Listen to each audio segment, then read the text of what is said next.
നമസ്കാരം.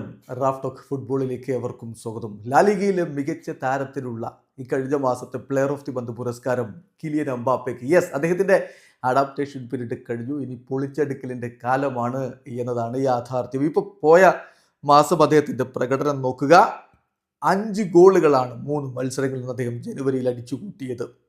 അദ്ദേഹത്തിൻ്റെ ആദ്യത്തെ പ്ലെയർ ഓഫ് ദി മന്ത് പുരസ്കാരമാണ്. ഇനിയും ഒരുപാട് വരാനുണ്ട് എന്ന പ്രതീക്ഷയിൽ തന്നെയാണ് ആരാധകരുമുള്ളത്.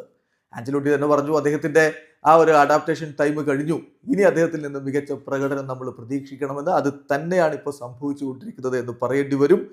എന്തായാലും റയൽ മാഡ്രിഡിന്റെ താരങ്ങളാണ് ഇപ്പോൾ തുടരെ പ്ലെയർ ഓഫ് ദി മന്ത് പുരസ്കാരം ലാലിഗയിൽ നേടിക്കൊണ്ടിരിക്കുന്നത്. നവംബറിൽ പ്ലെയർ ഓഫ് ദി മന്ത് പുരസ്കാരം നേടിയത് വിനി ജൂനിയർ ആയിരുന്നെങ്കിൽ ഡിസംബറിൽ അത് നേടിയത് ജൂഡ് ബെല്ലിംഗാമാണ്.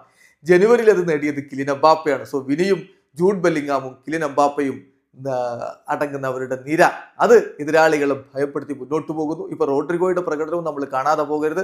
റയൽ എന്തായാലും മിന്നും ഫോമിലേക്ക് മാറി കഴിഞ്ഞിട്ടുണ്ട് എന്നതാണ് ഈ യാഥാർത്ഥ്യം. ഇതാ എംബാപ്പെ ആദ്യമായിട്ട് പ്ലെയർ ഓഫ് ദി മന്ത് പുരസ്കാരം സ്വന്തമാക്കുന്നു. വീഡിയോ സാധിക്കുന്ന ഫുട്ബോൾ ലോകത്തെ കൂടുതൽ വിശേഷങ്ങളുമായി റാഫ് ടോക്സ് എത്താം.